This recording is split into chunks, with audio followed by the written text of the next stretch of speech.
I never imagined I would be sharing Astri like this, but here I am compelled. To recount my experience, my wife and I had been together for 12 years with the last 3. Spent in marriage at the age of 38, we were a couple without children. But we shared our lives with 3 beloved cats. One of our cats in particular required special attention due to a leg injury. I never minded, providing her with the extra care she needed. To me, it was a small price to pay for the companionship and joy she brought into our lives. Life, while it had its imperfections, felt manageable. Like any couple, we experienced our share of arguments and disagreements. But I genuinely believed that we could overcome any challenges together. This conviction me to propose marriage. Counseling. When I started feeling that something was off between us, my wife agreed to the idea, and I took it as a sign that she too wanted to mend our relationship. I committed myself fully to the counseling sessions, attending every week and sharing my feelings, my mistakes, and exploring ways we could improve our relationship. However, my wife's participation was minimal. Often she sat silently, barely contributing to the discussions. There were even times when she wouldn't show up at all. I vividly remember sitting alone with our counselor, Dr. Martinez, who would cast me sympathetic looks as I poured my heart out. Nevertheless, I persevered, determined to make things work, convinced that my efforts would eventually lead to positive changes. Then came the day that changed everything. It was a seemingly ordinary Saturday afternoon when my wife mentioned that she would be spending the day with her friend Sarah. I thought nothing of it. They often hung out, and it rusted her completely. Seizing the opportunity, I ran errands, including grocery shopping for the week. It was during this mundane task that everything unraveled. While I was in the produce section, I unexpectedly encountered Sarah, the very person my wife claimed to be spending the day with. Sarah's bewildered expression when I casually inquired about their day made it clear that something was amiss, sending my mind racing with troubling questions as I completed my shopping. When my wife returned home later that evening, her demeanor was casual, as if nothing was wrong. Unable to contain the truth any longer, I revealed that I had seen Sarah at the grocery store. Closely observing her reaction, her face drained of color, and her hands began to tremble. Initially, she attempted to dismiss my observation as a misunderstanding, but as I pressed on, the facade crumbled. She finally confessed that she had been involved in an online relationship for nearly our entire marriage, and that day marked their first in-person meeting. I was devastated here.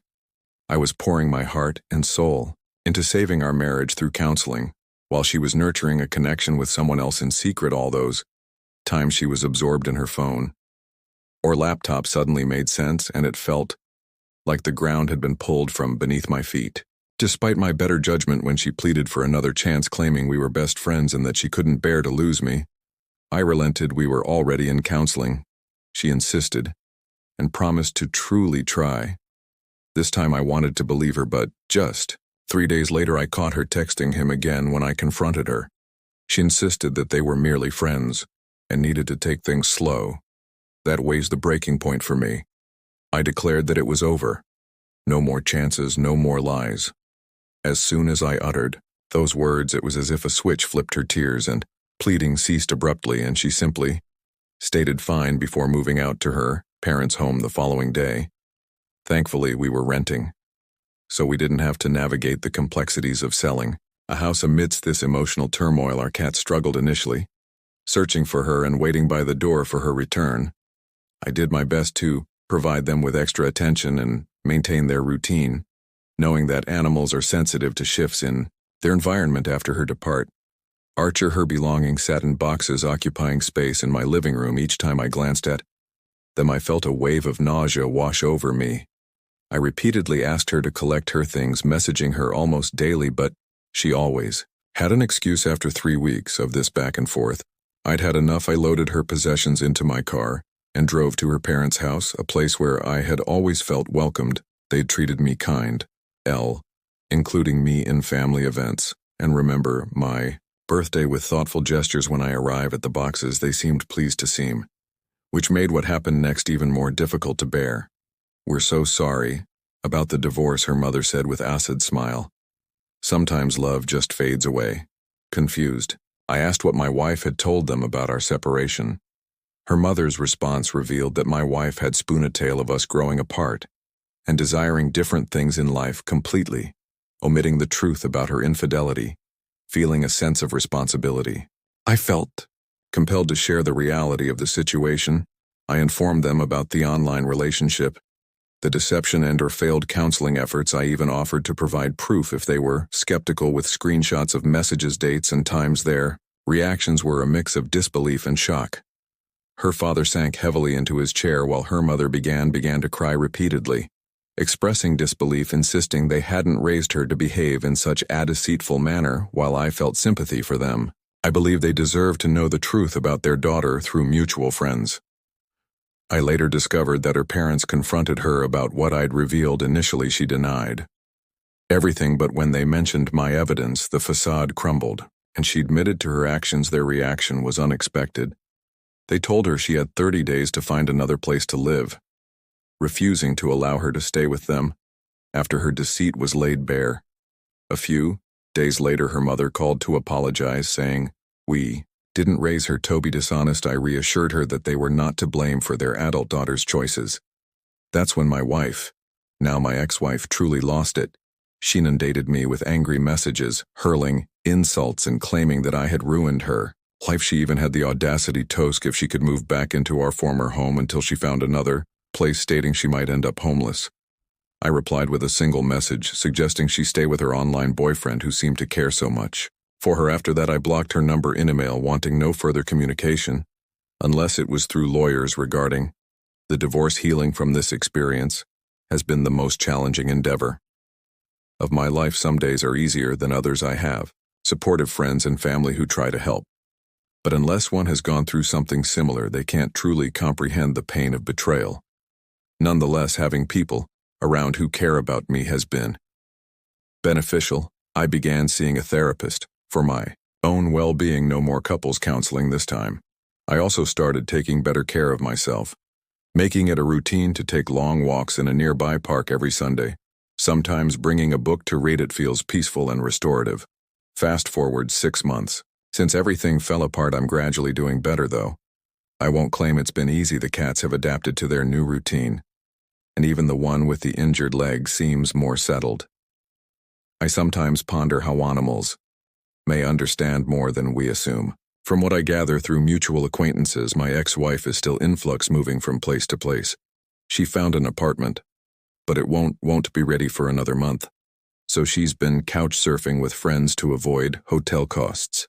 Her parents continue to avoid communication with her, which honestly surprises me. I thought they might forgive her after a few weeks, but it seems her dishonesty was a final straw that severed their relationship. She occasionally attempts to contact me, creating new email accounts, or borrowing friends' phones to send messages that oscillate from apologies to blame, then back to pleading for another chance. I delete them without responding. The only time I engage is regarding divorce paperwork, and even then it's exclusively through our lawyers. My friend Tony keeps insisting I should start dating again, even attempting to set me up with his coworker last week, but I turned it down. I'm not ready for that yet, and I'm okay with it. This entire ordeal has taught me that it is far better to be alone than to be with someone who doesn't respect you and your commitment. Interestingly, the online individual she was involved with turned out to be married as well. His wife reached out to me last month, and we had a lengthy conversation about the emotions tied to infidelity. It was surprisingly helpful to connect with someone who truly understood my experience. She too is on the mend, reflecting on the day I encountered Sarah in the grocery store. I realize I've come a long way. Occasionally I still feel anger when I think about the deception and the time wasted at attempting to fix something that was beyond repair. However, those feelings don't linger as long as they used to.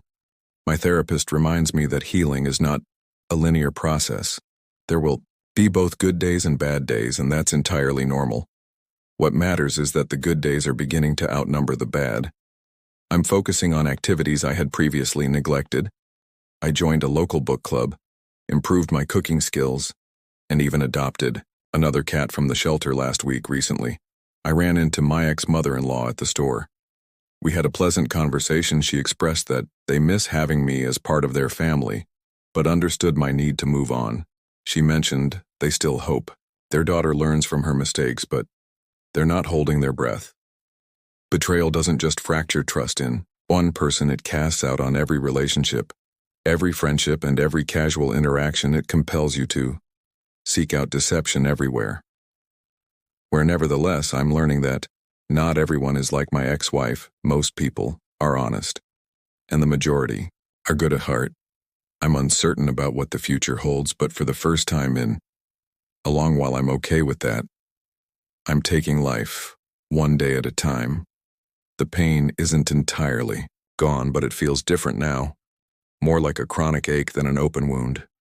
People often ask if I regret telling her parents the truth. I do not. Lies to expand and ultimately destroy everything around them. I am done with lies moving forward.